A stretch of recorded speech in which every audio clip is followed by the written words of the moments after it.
Joshua Williams.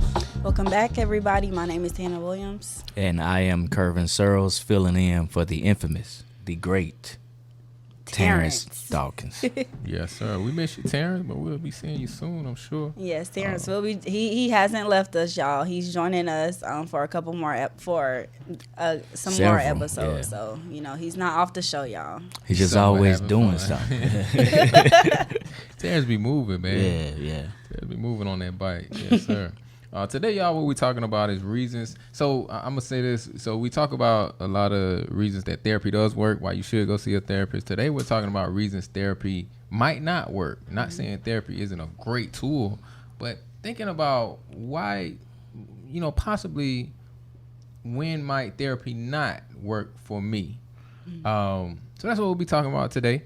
And we want to start off kind of like we have been lately is with what people want to know, the question that we've been getting from people around this topic. And the question that we've been getting is, what questions should I ask to find the right therapist?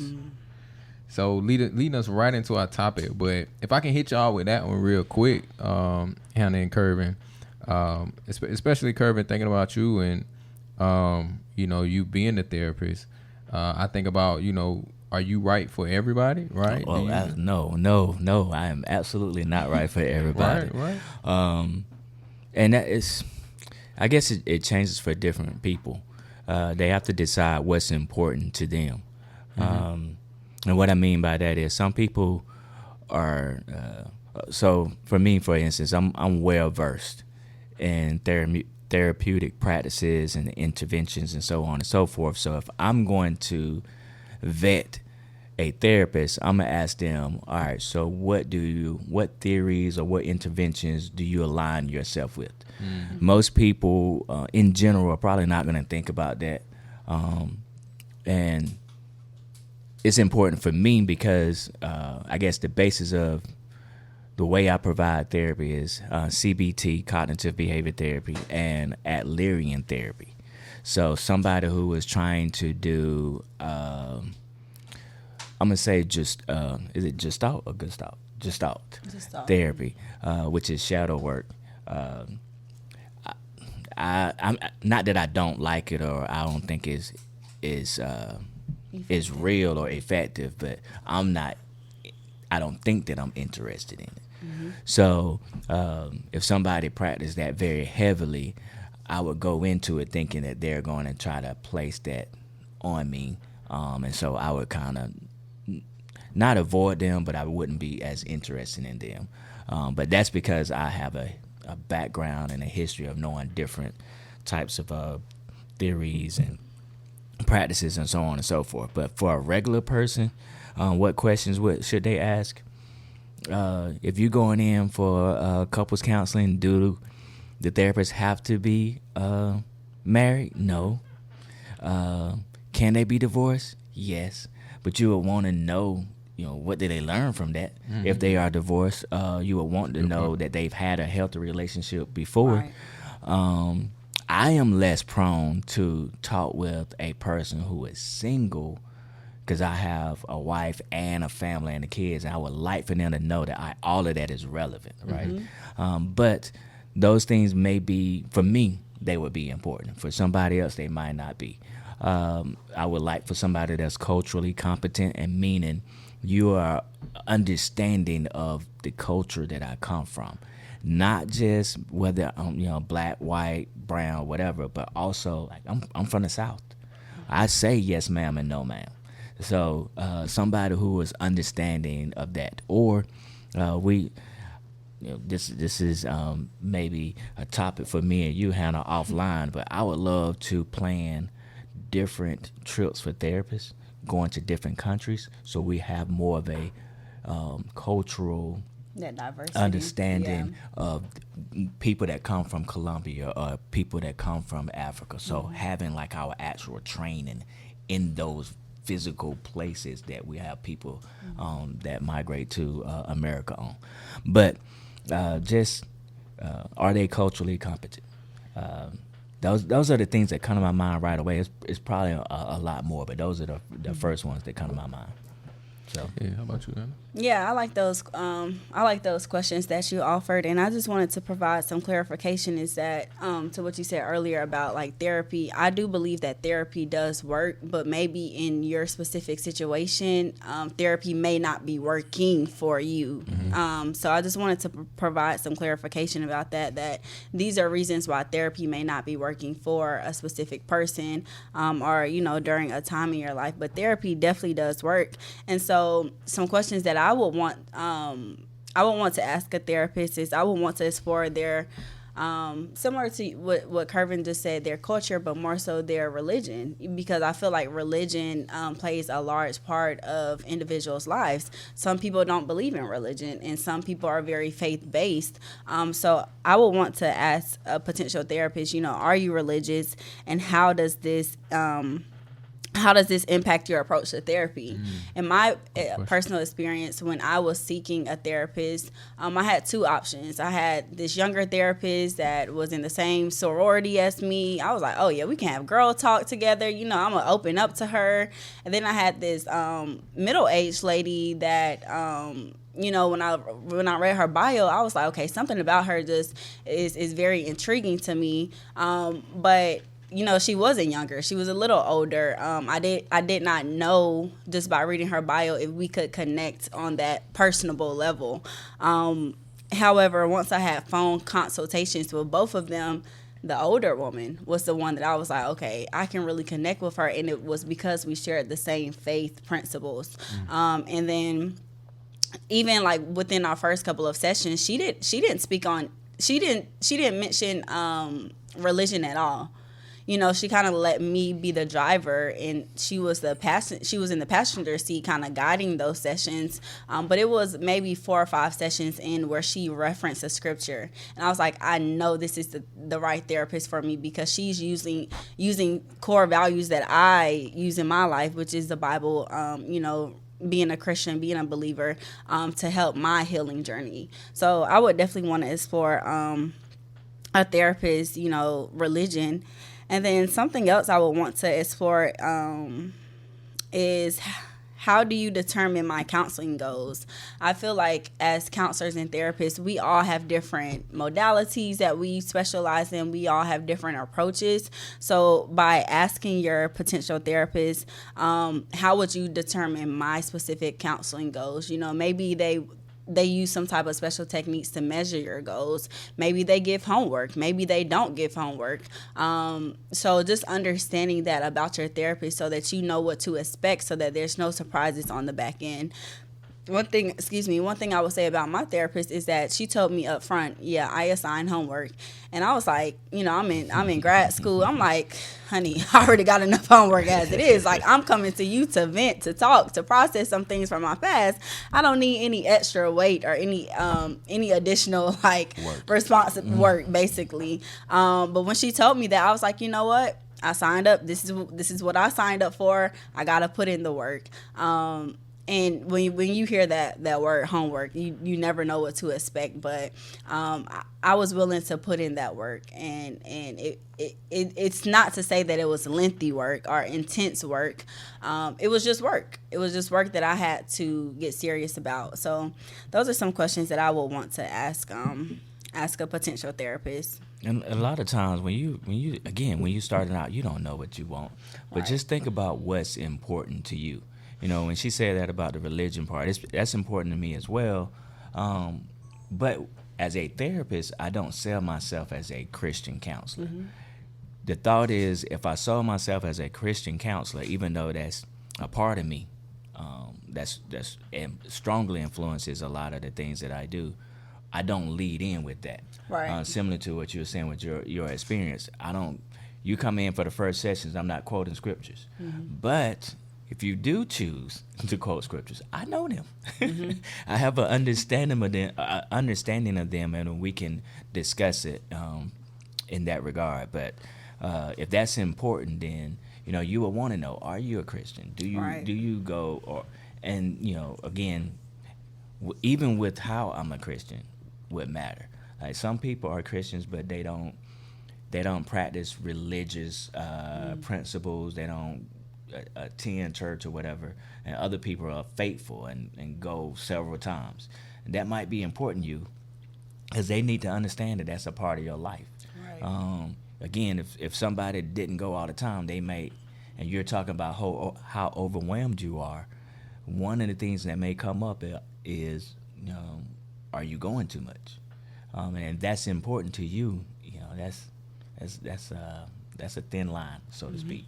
But just think about what's important to you, Yeah. and how they're going to view that or see that in dealing with whatever issue you came in for. Yeah, I feel like then it's good. So we went over what questions maybe you should ask. Y'all gave some really great examples. Is there anything that you should lead with and let them know about you? Maybe like your expectations, or like what things would you lead with if you're the person that's going for or thinking about going for therapy and you're thinking about selecting a therapist? We got some questions. But is there anything that y'all would lead with and y'all would I don't do this with every single person, but I try to give them a general idea of what to expect in therapy. So, that's good. Like she was saying, that therapist said, I give homework. I've said that several times. I give homework.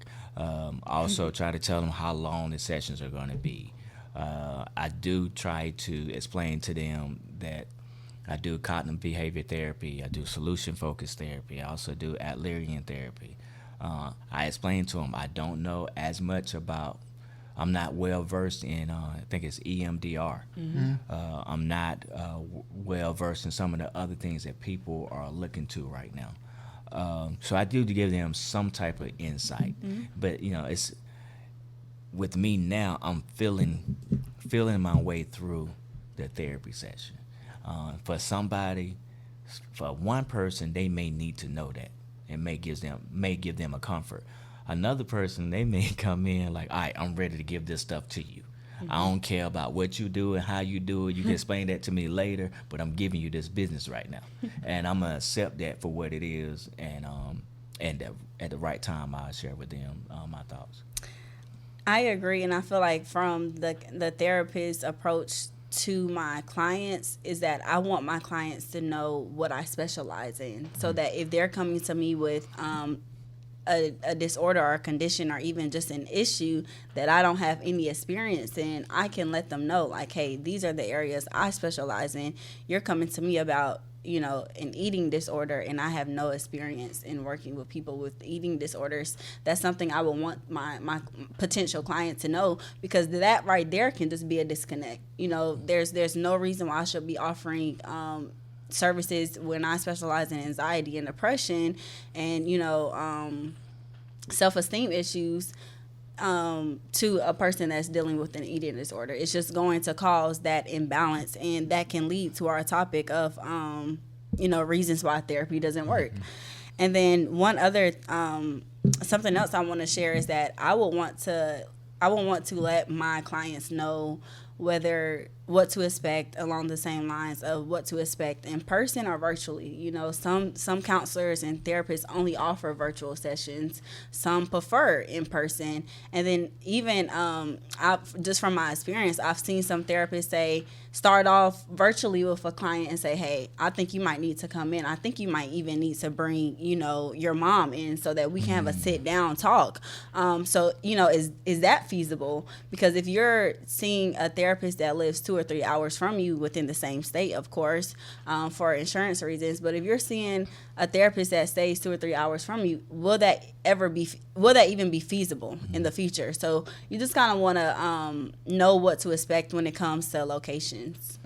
I've had that where I've had a client that was not in my same location, and we did virtual, and everything went good, and that client was like, all right, I think I want to do in person.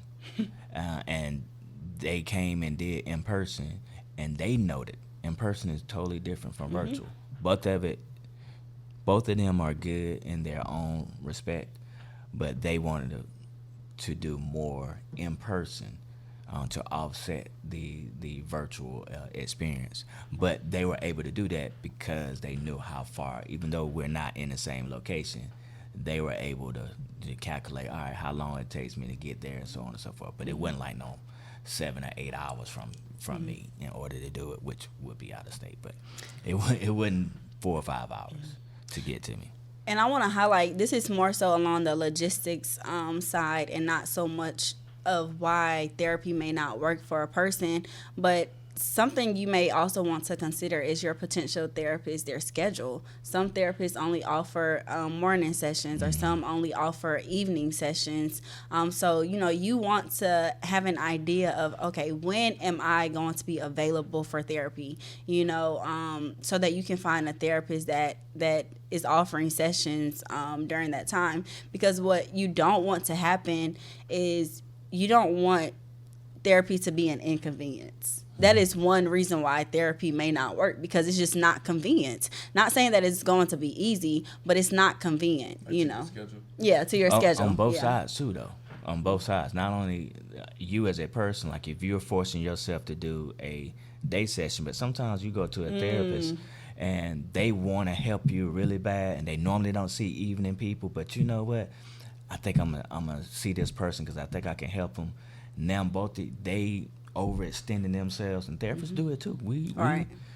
We'll mess up our boundaries, and we'll say we're gonna accept this person. Now we can't commit the way we want to, or our schedule keep chopping up, and there's no continuity in services, and it can mess both sides up. I'm glad that you highlighted that on both perspectives.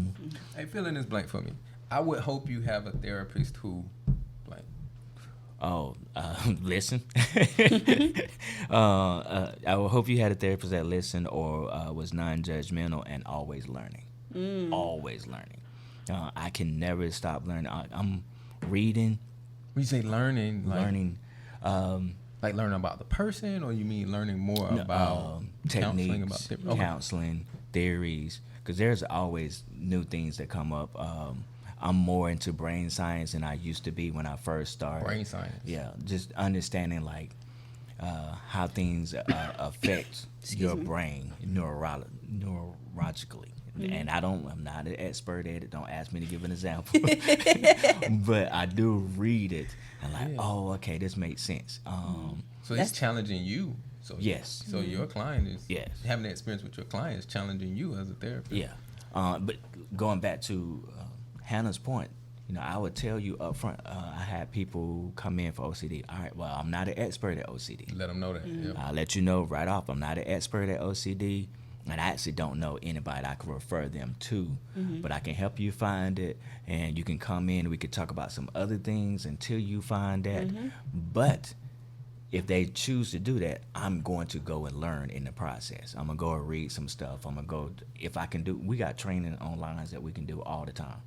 So I'll go find a training specifically dealing with that so I can get myself, become more knowledgeable of what I'm dealing with. But yeah, definitely try to, somebody who's always learning. You want a therapist that's always trying to learn. And I feel like right now we're missing Terrence. He's our scientist behind behind all of this. He's the person that is so intrigued with how the brain works. Like he knows those chemical imbalances and names of all of the hormones off the top of his head. So shout out to you, Terrence. But can you repeat your fill in the blank? Yeah, fill in the blank. I would hope you have a therapist who blank.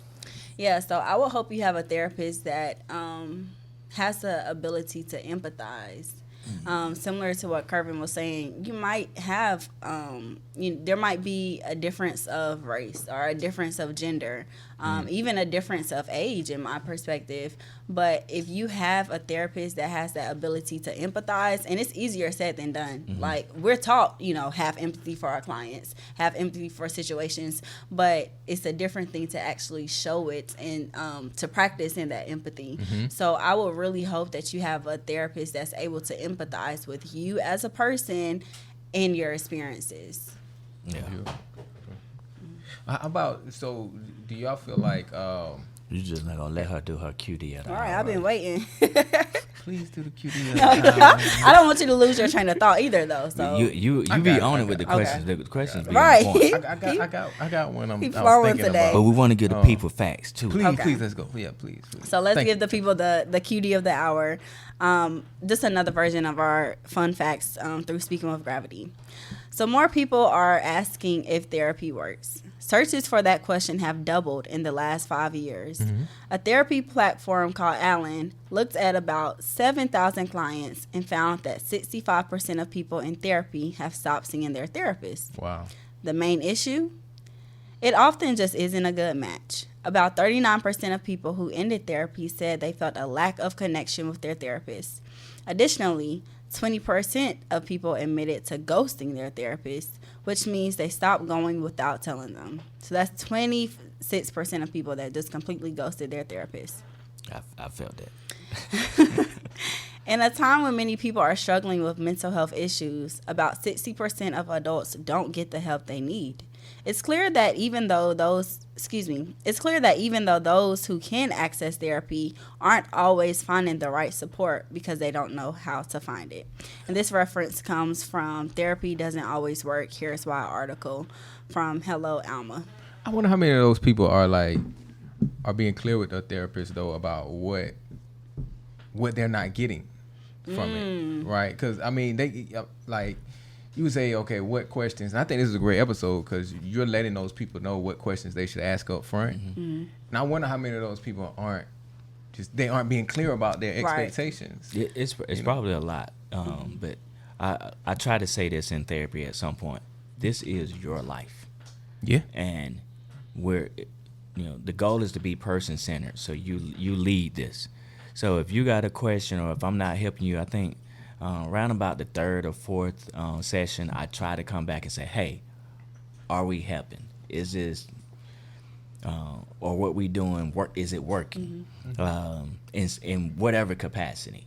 Because if it's not, we need to stop. We need to go back to the drawing board. Right. Maybe I'm not a good fit. Or maybe we need to get you another therapist, or maybe you're not being honest with me. You're coming in saying, I want to talk about communications with my wife, but I really just got trust issues. But we're working on this communication. Or maybe you have body issues, but you telling me something else, and we haven't been working on body issues. Not being honest. You gotta be honest. I think it was Chris Rock that was talking about it on the Breakfast Club a few years ago. He was like, therapy didn't work for me until I got honest about what I was giving to my therapist. I was going and it's cool, but until I was honest, it didn't work. Is there a way to that you tried to pull that honesty out of people? I don't know. That's immediately where my mind goes. Cause you're gonna have people who they haven't been doing the work that a lot of us have done of looking inside and of being truthful with ourselves. Is there anything that you all try to do as someone that's counseling for someone? For me, of course, I can't make anybody be honest. Right.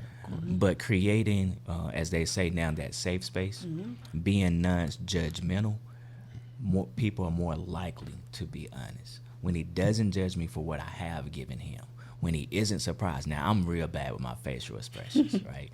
Some people are stoic and they don't give any. Nah, not me. I'm making facial expressions. Oh, for real? That happened? That's good, though. But with me having those facial expressions, I want you to know I'm not judging you. It's not bad. It's just, I didn't know it. I wasn't expecting. I'll tell them I wasn't expecting that.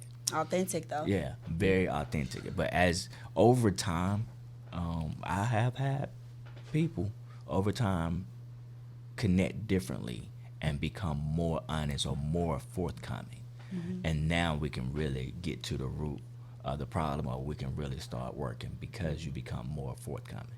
You almost have I think in a lot of people's minds who haven't been to therapy, it's like that really stoic therapist sometimes who just straight stone-faced and no emotion at all. And it's like, how am I going to connect with this person, right? So if I'm going to a therapist and I already have in my mind, that it's going to be hard to connect, then that's a barrier right there. What I like that you said is you're being human, really. You're making those expressions and all that. You're being human. And I think that helps the other person to relax and be kind of vulnerable when you can do that. Right. And I think it comes down to being authentic. But also a lot of people are not honest with themselves. Like Kervin was saying, if you can't be honest with yourself, it's very hard to be honest with your therapist, another person. Say that again. So For the people in the back. So I feel like that's a disconnect there to why individuals can ghost their therapist. And I want to relate it to like a relationship, because as counselors, we're often taught like, your relationship with your client, that is a professional relationship. That is a relationship. And so I want to connect it to like a romantic relationship to say, okay, if your needs are not being met in a romantic relationship, you're going to have that conversation. You're going to sit down and say, hey, my emotional needs, my sexual needs are, my physical needs are not being met in this way. What we going to do about this? Yeah. How can we change this? Yeah. How can we change this?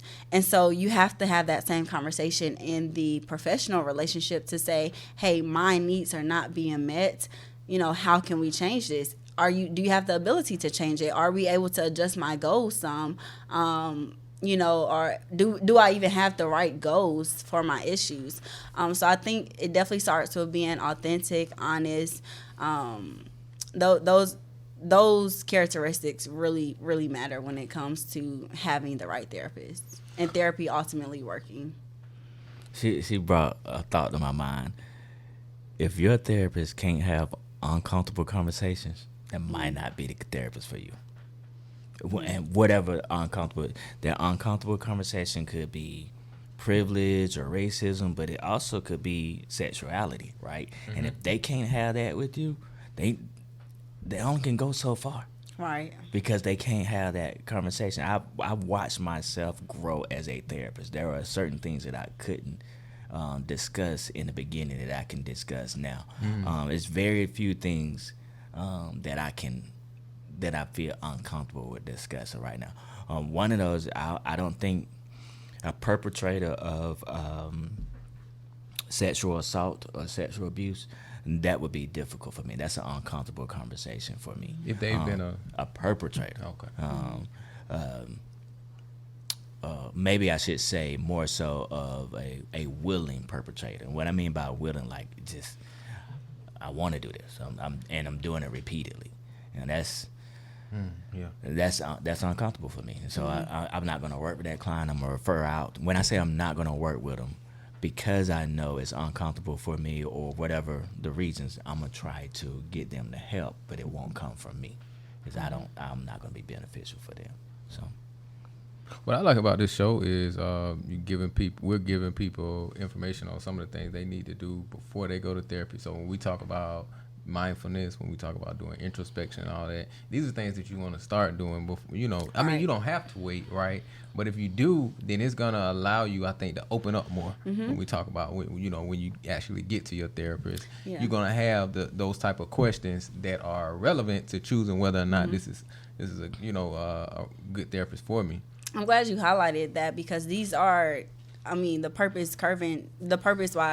the reasons why Kervin even created Speaking with Gravity is to have casual conversations within our community. We may have mental health experience, but we don't want to have those mental health lingo. We want to just have very casual and informal conversations so that our audience, you all, can understand, okay, how do I feel? How can I get help? What are the resources and what are the steps to get help? So I'm really glad that you highlighted that. And I think if you have a bad experience, or experience that doesn't really fit you as far as therapy, I don't think you should give up, right? If you think about it, you continue to date, right? And at the end of the day, like, your healing is a journey. You might meet people on your healing journey that don't supposed to be there, right? It happens in relationships and everything. You definitely done met people who is like, okay, you were cool, but this ain't for me. Right. So continuing to, treat it as a learning experience too. If it wasn't right for you, then how can I take that ownership on myself to, choose a better therapist next time, choose someone who aligns more with my values, like y'all have been saying. And I even want to add to that from my personal experience is that before I even started therapist with my therapist, who I've been working with for maybe over three or 4 years at this point, I knew I needed therapy like 5 years before that, And during that phase, I was like, okay, I probably do need therapy. This is probably, this situation probably could use therapy, to process from. But within that 5-year span, I wish I had a resource like this to just listen to so that I could get more understanding about what to expect from therapy. And I didn't have that. So it kind of was just like, okay, I'm going to deal with all of this stuff, all of these situations, all of these issues by myself, because I didn't have that in-between phase. Like I wasn't ready to start therapy. Let me just say that. I was not ready to start therapy yet, but I wish I had that in-between phase, to talk to somebody about what to expect. So I'm very appreciative for this platform. And it was something else I wanted to say. I completely forgot. Why you feel like you weren't ready, though? If you don't mind me asking. I wasn't ready to put in the work. I was so focused on my education and my career goals, and I just wanted some financial stability. That was my focus at the time, that I wasn't ready to put in the emotional work at the time. Gotta start prioritizing. Yeah, looking back, I should have did both at the same time, but I was like, okay, well, once I get to this point, once I reach this goal in life, then, it will create some time for me to work on that emotional, that emotional side. But if I was emotionally mature, I would have done both at the same time. I would have at least started. Do you think doing them both at the same time, do you think that could have helped you with some other things? Like Most definitely. Most definitely. Yeah. Like if I had the emotional intelligence that I had way before I even picked a career, I don't believe I would have picked a profession, my initial profession that I was pursuing at the time, because my objective was more so lucrative and not purpose driven. So yeah, definitely healing and putting in the work and just learning my own self-awareness and becoming more authentic and honest with myself definitely would have changed a lot in my life.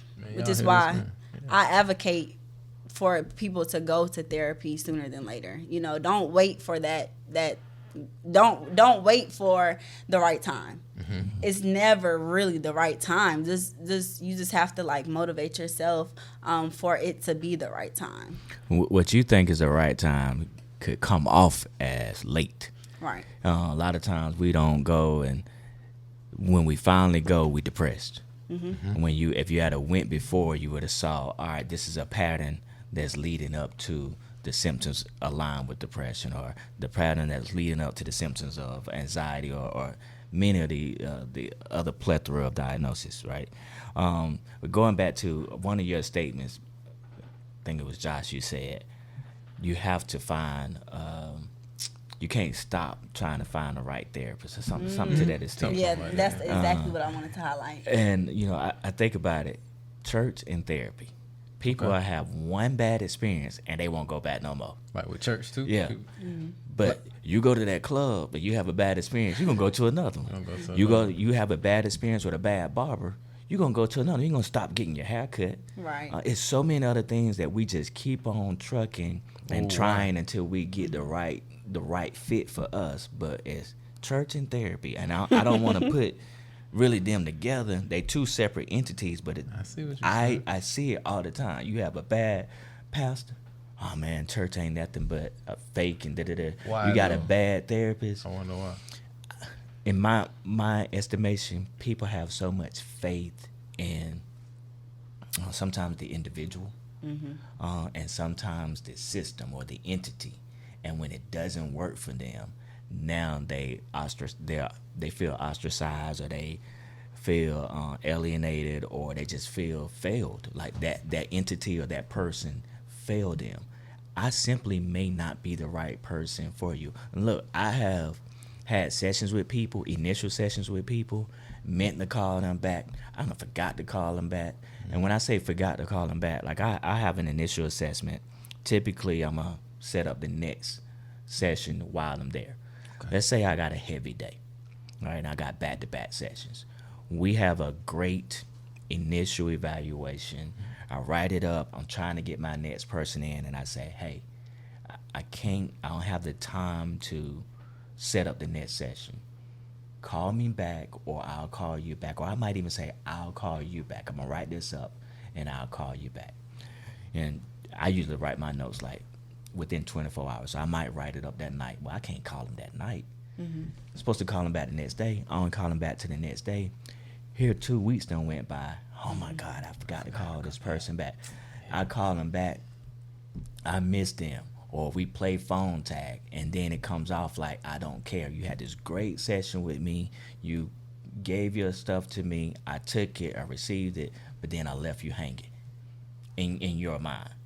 Sometimes I'm able to make up for it and apologize, and sometimes I'm not. But you can't take that bad experience with me and say therapy doesn't work. I ain't gonna say just move on, but give somebody else a chance to make up for what I did wrong. And I've done some wrong stuff like that, and not meant it. But just don't give up. Just keep trying until you find that right fit. So. And thank you for being honest to share, like, yeah, that hurt. Yeah, thank you for being honest to share that example.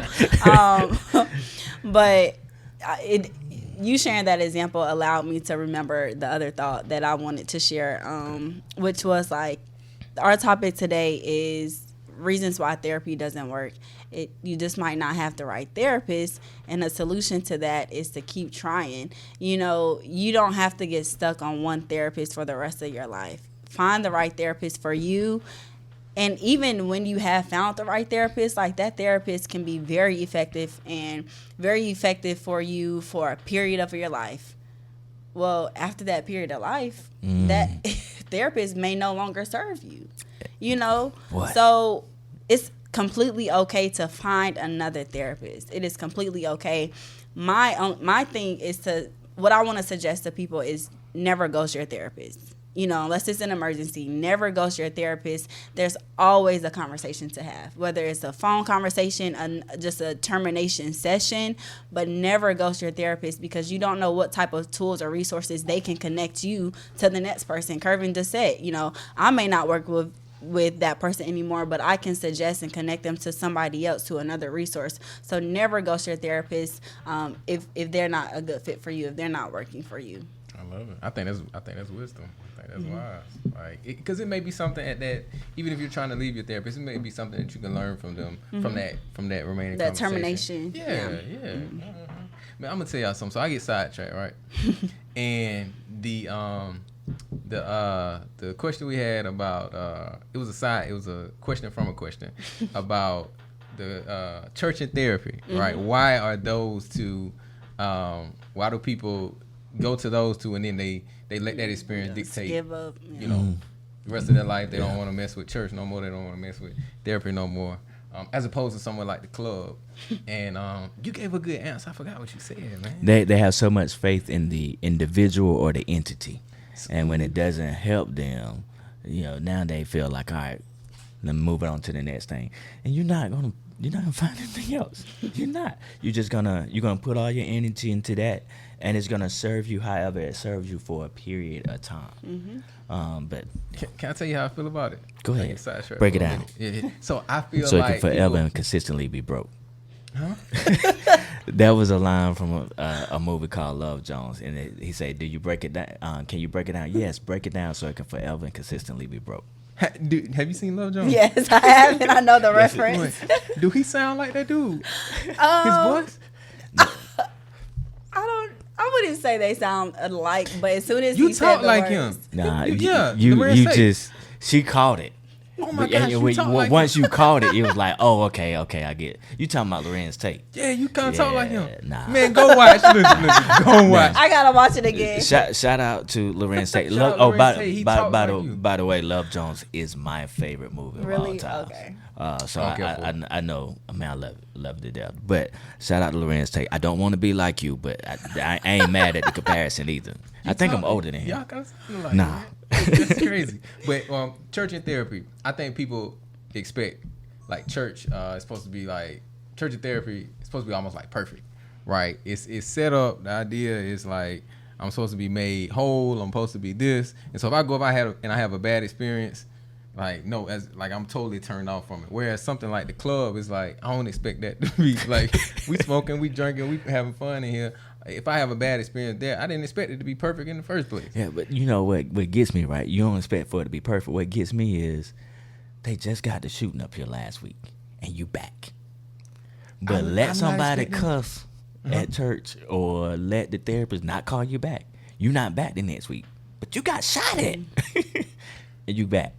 And I think another thing is like all the noise. Like people telling me, "Oh man, church, man." It's overrated. Yeah, church, man. Okay. Like it's them people they go to church too much. Like I get that. They all this. And the same thing with therapy. There are misconceptions about therapy, and that's why this podcast is even here to educate people, right? And so like if I already got these misconceptions, and everybody is telling me, man, you crazy if you go to therapy, just crazy stuff that you hear about it.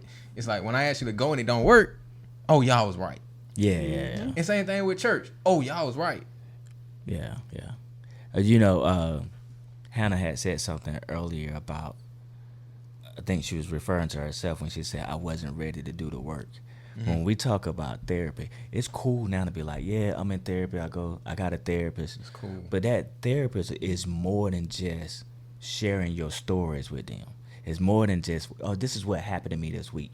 You got to put in work. Right. So when homework is assigned, and I tell people, I'm going to give you homework. But when I give you homework, whether you do it, and I will say this in session, if you don't do it, you let me know whether you're ready to do the work or not.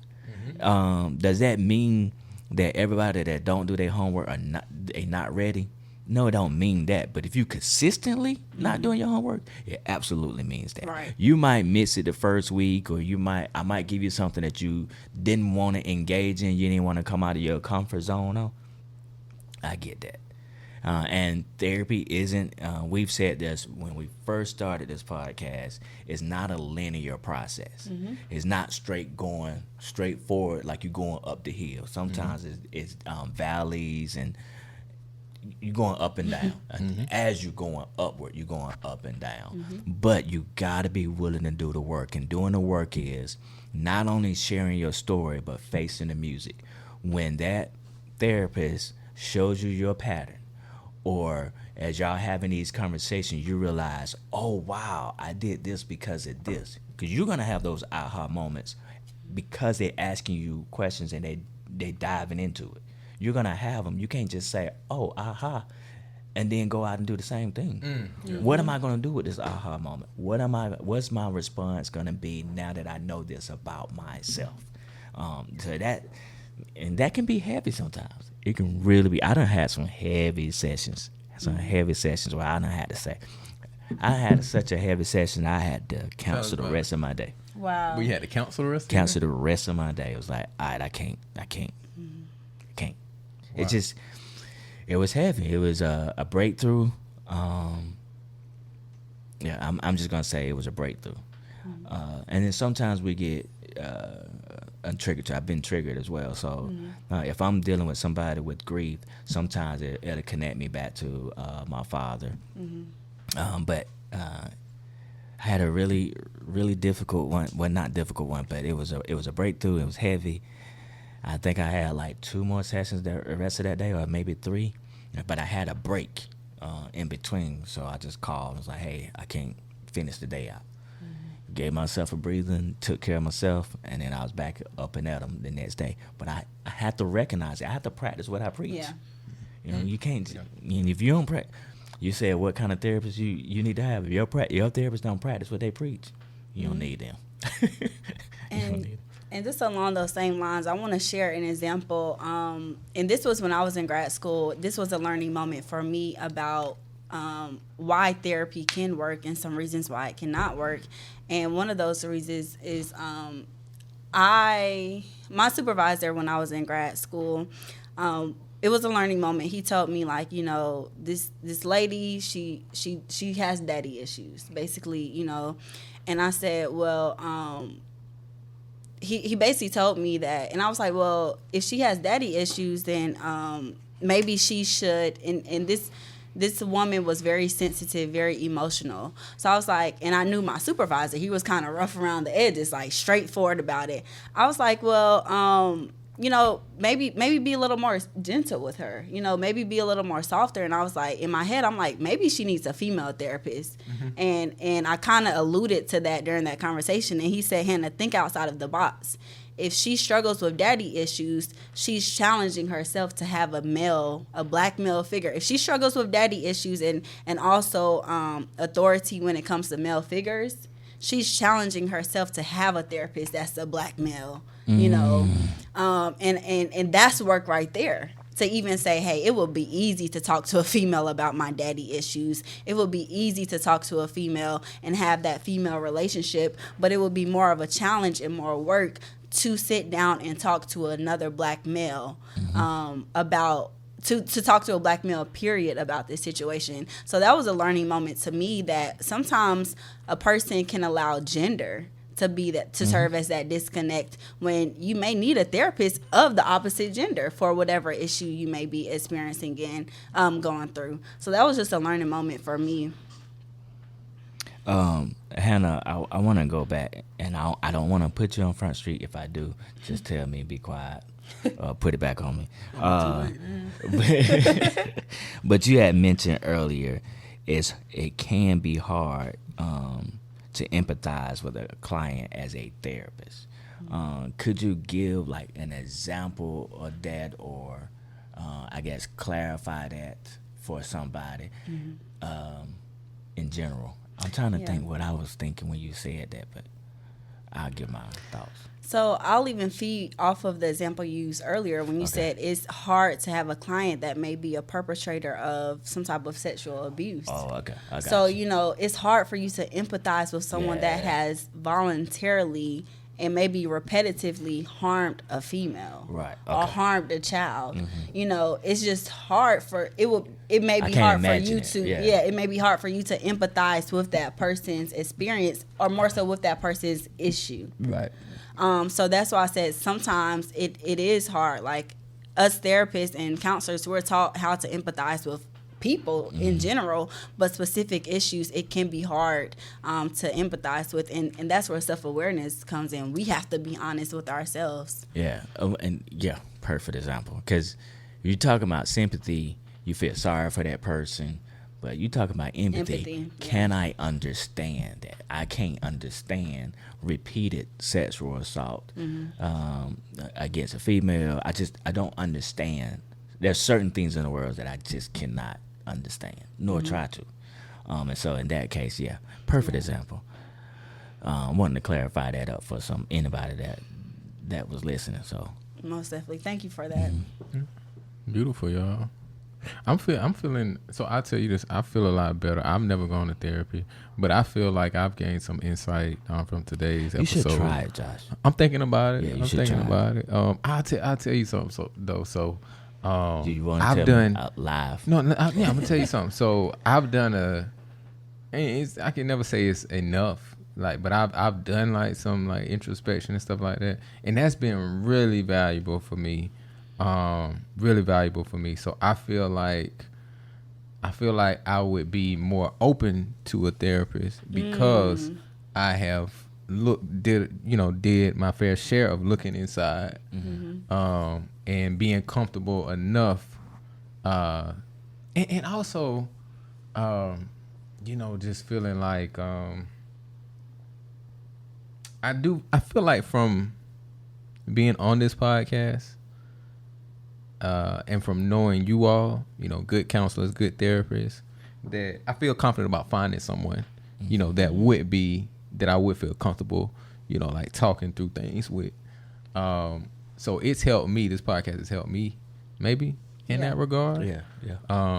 It's gotten you more comfortable with the ideal of therapy and finding good people to carry out that service. I've got more comfortable over these past, however many seasons that I've been on here. So you should know by now, because you would say that a lot. I've been on here for however many seasons. Like, you should know. I just roll with it, man. This is your homework. I challenge you on your next episode. I'm not your client. Okay. Okay. All right. Time out. But I'm really glad that you recognize that, you have been doing that internal work. I will say that I'm proud of that, and I'm happy to hear that. But I just want to remind you, as well as other people, that work that you're doing, internally, it doesn't replace therapy. But like Kervin said, it makes it more comfortable, and you're able to process whenever you do decide to go to therapy. you have already processed some situations and some issues in your brain, so that you're here like, hey, this is what I want to talk to you I about. can actually put words to Right, it. right. And bring examples and bring experiences and bring relationships into it, and you're not just starting from a blank slate and wanting your therapist to take that driver role. You're able to take that driver role, and your therapist will just be like, okay, I'm the passenger, I'm here to guide this journey. And when people talk about like introspection and like looking within, and you'll hear a therapist say, all right, that's the beginning. Why is that just the beginning? Because everything makes sense in your head. In your head, it makes perfectly good sense. But when you're asked to process that, when you're asked questions to explain what's inside of your head, now as it's coming out, you're like, wait a minute. That made sense then, but now that I'm explaining it, it don't quite go together. Or that they can take what you said that made sense, and they can take 3, 4, 5 of them and say, hey, you see this pattern right here? 6, 7 of them, you see this pattern right here? When you're living your life, I've said this before, when you're living your life, you're just living your life. But when you have to go back, explain what you did and how you moved, and you're like, wow, I did this because of this. There was a period of time, I've said this too before, I was so angry. That anger came from my dad passing away. I was extremely angry for about 2-3 years. Boy, I was a little fireball. And in the time that I was doing it, it was like, oh, I'm young, I'm having fun. Yeah, my dad had passed, but that's not the reason. No, it was definitely the reason. I dealt with my grief through anger and ready to pop off at any time. Thankfully, through God's grace and mercy, prayers of people, that I didn't get in trouble as a result of that. But looking back on it, going through therapy, talking about it, it's like, yeah, I was really angry at my dad's passing, sudden passing at that. So, yeah, that introspection is very good, but it's one of the steps to kind of help towards that complete healing, so to speak, if that makes sense. Yeah. They should make I was gonna say they should make a movie with me. You should have y'all movie. But I was gonna say, they should make mental health. Do they get into it like in schools? Yeah. In the school system they do. Yeah, it's in school way more now than it ever was before. As far as I can't say every school, but a lot of schools, like even from the start of this podcast, I think there might have been a handful, because we started this podcast in 2020. And from 2020 to now, I think every school in this area has a mental health counselor accessible to them.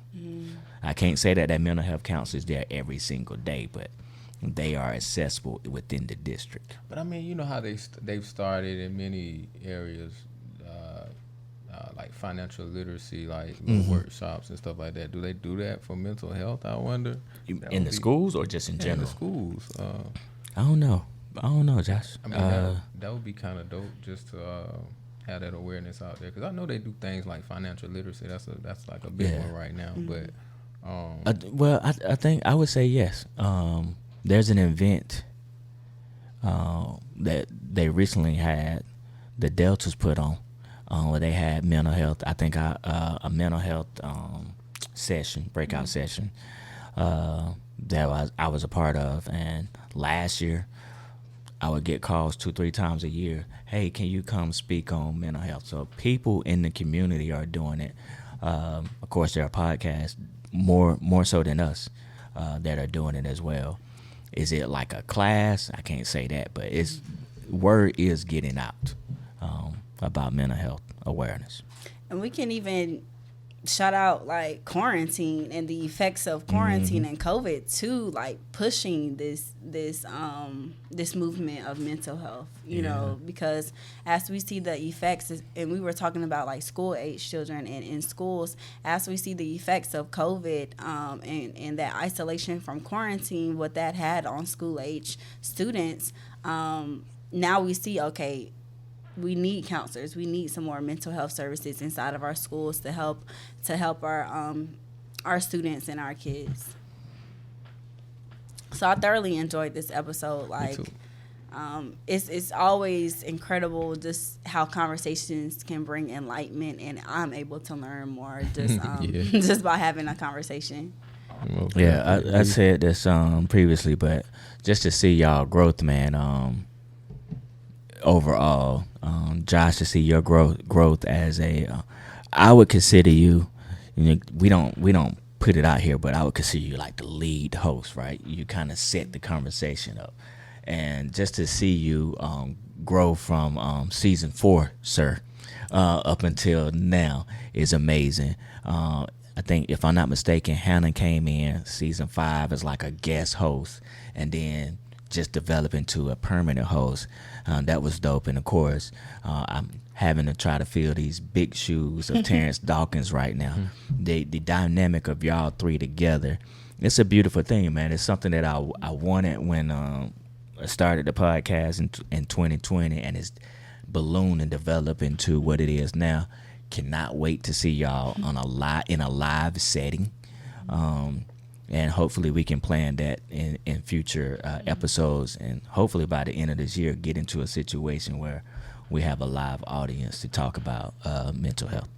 Well, just thank you for your vision, Kirby, and like thank you for your vision, your leadership, and also shout out to Winston behind the camera, that's able to bring all of this to light through technology. So thank you all for the work that you all do.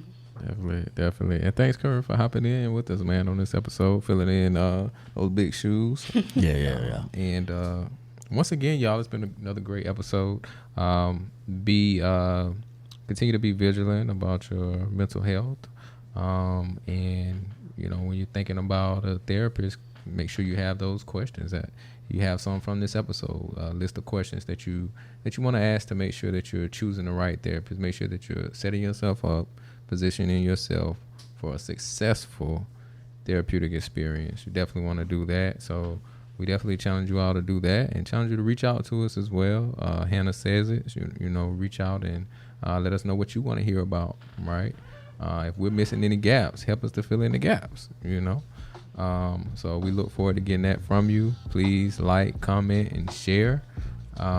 Share with your friends and your family. We think that everybody needs to hear this, hear this information.